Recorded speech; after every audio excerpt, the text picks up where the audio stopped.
Hi there, welcome back to the Nomadic Budgeter. My name is Christine, and on this channel we use zero-based budgeting as well as cash envelopes to fund some pretty big adventures on a variable income. If you're new here, welcome. And if you are a returning viewer, thank you so much for being here. I really appreciate you. Sorry I've been a bit behind on responding to comments, and I've had a couple of requests for this budget worksheet. I just have not had any time to pull any of that together. I'm working like 60 hours a week right now. I started a new medication, which is making me feel a little bit unwell, but I should have some more free time coming up soon, I think. I'm also moving soon, so if you're new here, I am a seasonal worker. That means I work 7 to 8 months out of the year. I live in employee-sponsored housing during that time, and I usually work 2 different work contracts each year. Right now, I am in the final stages of my winter work contract, and I will be moving out of the place I'm living in about 2 weeks, a little over 2 weeks. So yeah, big things ahead. What I've been doing is while I've been working here and living here, I've been saving money in my month ahead binder right here. This will help me bridge the gap between my employment periods because I am saving money in specific categories for my budget during that time. And in this little binder here is where I've been saving for the travel that I will be doing with my time off.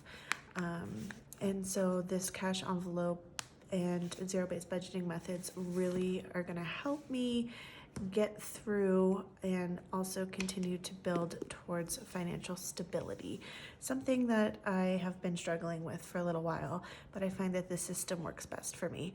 So in today's video, what we are going to do is budget my regular paycheck for the week of March 29th. And that's going to be $777. So something you will not see on my budget is rent or utilities. Since I do live in that employer-sponsored housing, I pay a small amount of that. Basically, I pay $700 a month that comes directly out of my paycheck. But we are going to go ahead and get started with some other bills that we need to take care of. And I am going to switch up how I do this a little bit, since I'll only be getting a paycheck for a little bit of time moving forward until my summer season starts in June. This will be kind of a gradual adjustment. But for right now, I want to be putting some more money towards my bills a little bit ahead. I have been working very diligently on getting a month ahead, and I do that in this binder here. But that is really just for bridging that gap. I want to perpetually get further and further ahead, so I don't have to save. Potentially, I would like to be a year ahead of my bills, to be quite honest. And since my bills are low, I think that's reasonable, although it will require some dedication and hard work. So starting for April 1st, I have Spotify that will come out, and I need to allocate for that, which is $11. And then on April 8th, I have Canva, and Canva is $12.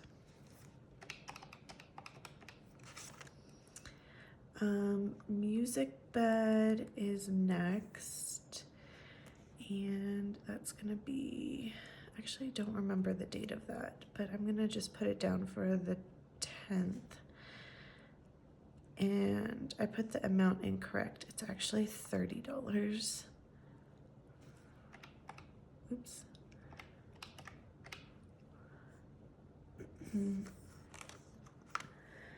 Excuse me. And then on the 11th, we have Garmin, and Garmin is gonna get $12.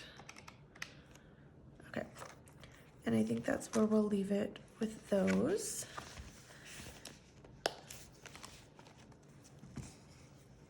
So I have $712 remaining. So the total of the bills is 11, 30 and 65. Okay, now moving on to my cash wallet. I'm finding that $130 works perfectly fine for me in my cash wallet. I allocate 50 of that to groceries, 15 to dining out, drinks gets 15, gas gets 40, and spending gets $10.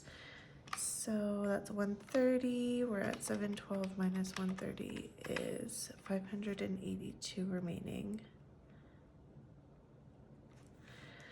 Cool. Taxes, we're not worried about that. Month ahead is in fact getting $80. Debt, we are not worried about that. That's done.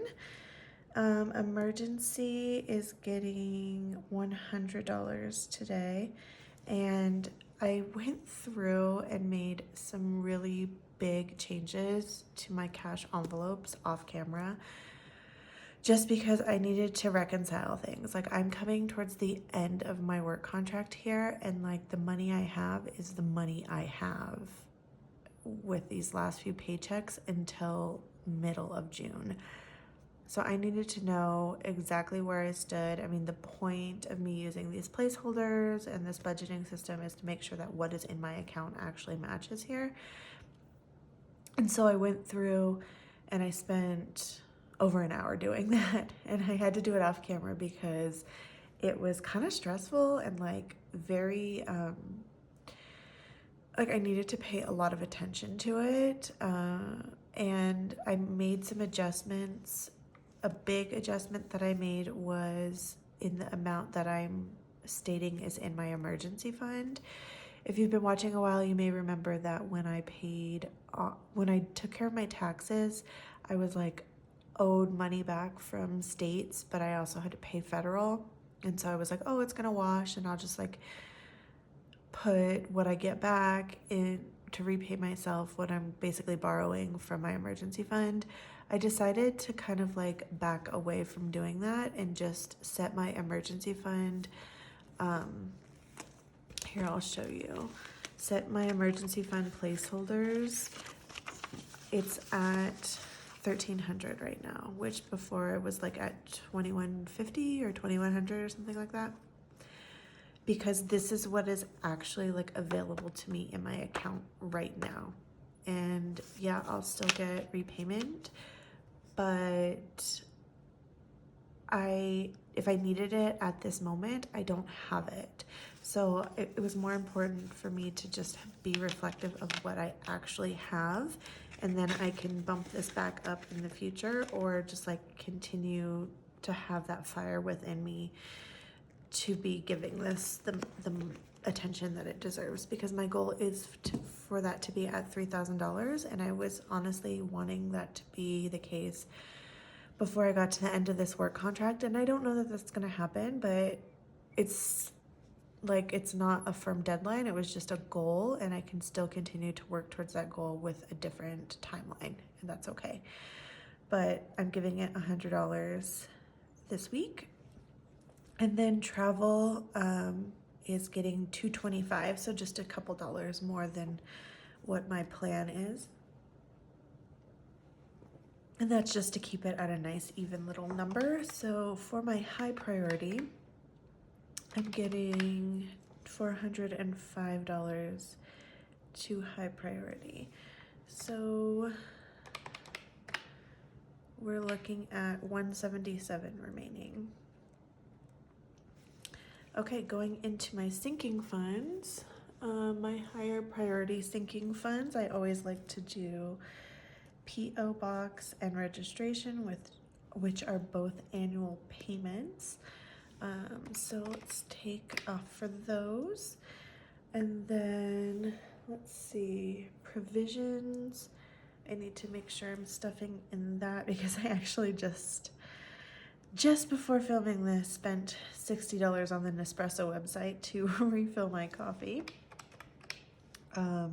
which is a lot to spend, but I think I'm getting like 40 capsules of coffee.